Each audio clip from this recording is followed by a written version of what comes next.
বর্ধমান সেখানে আবার গাড়িতে বান্ডিল বান্ডিল টাকা উদ্ধার দেখিয়েছি আপনাদেরকে গতকালই। আর এই টাকা উদ্ধারের ঘটনায় এবার কাহিনী মে টুইস্ট। কেন? কারণ এই ঘটনায় নাম জড়িয়েছে বিজেপি সাংসদ সৌমিত্র খার। টাকা উদ্ধারের ঘটনায় ধৃত দুজনের জামিন ইতিমধ্যেই মঞ্জুর হয়েছে। সৌরভ ঘুরুই এবং বাপন হাসদার জামিন আদালতের তরফে।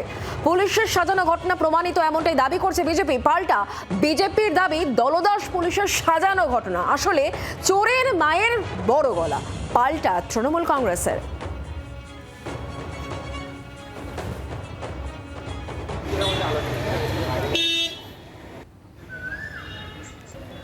টাকা উদ্ধারের ঘটনা, দুজনকে গ্রেফতার করা হয়। সৌরভ ঘুরুই এবং বাপন হাসদা, তাদের জামিন মঞ্জুর করেছে আদালত।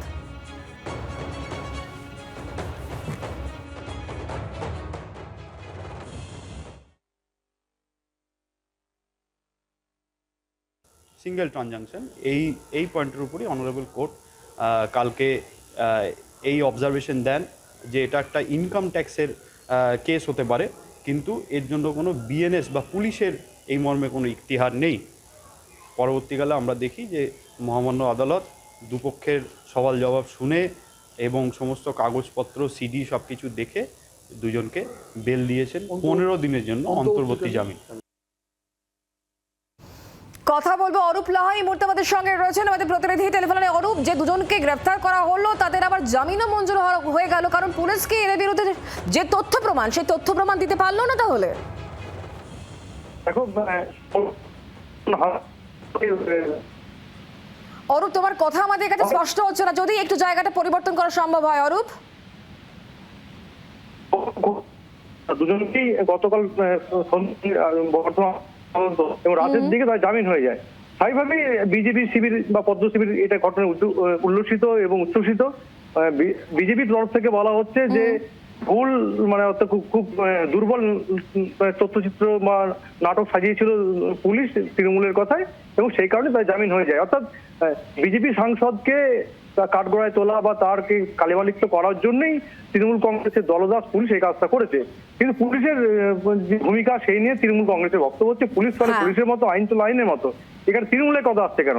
এবং তৃণমূলের থেকে এটা দাবি করা হচ্ছে যে কার্যত প্রমাণ হয়ে গেল যে বিজেপি সাংসদ যে অভিযোগ বারবার তৃণমূলের দিকে করে সেই অভিযোগ তার নিজের দিকেই এলো। অর্থাৎ তৃণমূল কংগ্রেসের যে অভিযোগ বারবার বিজেপি নেতা মন্ত্রী থেকে টাকা তোলে, বিভিন্ন কাটমানি তোলে, সেটা কার্যত প্রমাণ হয়ে গেছে। অর্থাৎ জামিন কি হলো না সেটা বিষয় নয়, কিন্তু ধৃতরা যেভাবে দাবি করেছে এবং সেই দাবির অনুযায়ী তৃণমূল কংগ্রেসের বক্তব্য যে বিজেপির রাজনৈতিক চর্চা এই মুহূর্তে চলছে বোঝা যাচ্ছে। অরূপ, তুমি নজর রাখো। ধন্যবাদ আমাদের সঙ্গে টেলিফোন লাইনে থাকার জন্য। বিজেপি বলছে আসলে পুরোটাই পুলিশের সাজানো ঘটনা। ঠিক কি বলা হচ্ছে বিজেপির তরফ থেকে শোনাবো।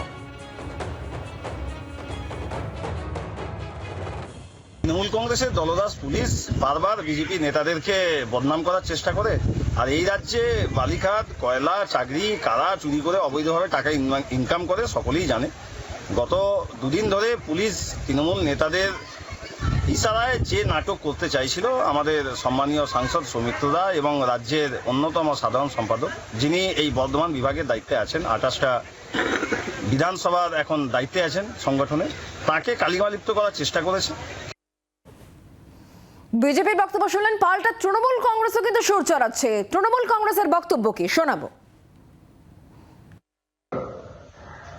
এ থেকে একটা জিনিস প্রমাণিত যে প্রোটেকশন মানি খাচ্ছে বিজেপির এমপি অবৈধ বালিকার বাড়িদের কাছ থেকে, আর তারাই আবার বিভিন্ন সময় তৃণমূল কংগ্রেসের নামে দোষ চাপায়।